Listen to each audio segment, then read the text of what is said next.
আমরা অনেকেই গাইডেন্স আর কাউন্সেলিং একই মনে করি, কিন্তু আসলে দুটো বিষয়ই আলাদা। আজকে খুব সহজে পার্থক্যটা বুঝে নেব।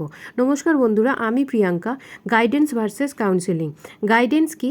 গাইডেন্স কথাটি সর্বপ্রথম ফ্রাঙ্ক পার্সন্স তার বই চুজিং এ ভোকেশনেতে উল্লেখ করেন। গাইডেন্স হলো কোনো ব্যক্তিকে সঠিক পথে পরিচালিত করা বা দিক নির্দেশনা দেওয়া, তথ্য দেওয়া ও সিদ্ধান্ত নিতে সাহায্য করা।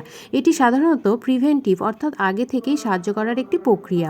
উদাহরণ হিসেবে বলতে পারি, শিক্ষার্থীরা কোন সাবজেক্টে অনার্স পড়বে তার দিক নির্দেশনা দেওয়া, কোন পথে গেলে কেরিয়ার ভালো হবে সেই সম্পর্কে তথ্য দেওয়া ও সিদ্ধান্ত নিতে সাহায্য করে গাইডেন্স। কাউন্সেলিং কি? কাউন্সেলিংয়ের জনক হলো কার্ল রোজার্স। কাউন্সেলিং সাধারণত ব্যক্তির ব্যক্তিগত সমস্যা সমাধানে সাহায্য করার একটি প্রক্রিয়া।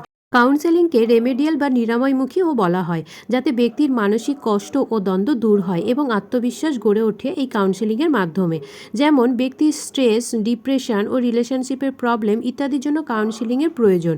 সহজভাবে বললে, গাইডেন্স আমাদের পথ দেখায় আর কাউন্সেলিং আমাদের মনের ভার কমায়। দুটোই গুরুত্বপূর্ণ এবং কাজ আলাদা। আমাদের কোনটি বেশি প্রয়োজন তা কমেন্ট করে অবশ্যই জানিও। ভিডিওটি ভালো লাগলে লাইক করো, শেয়ার করো।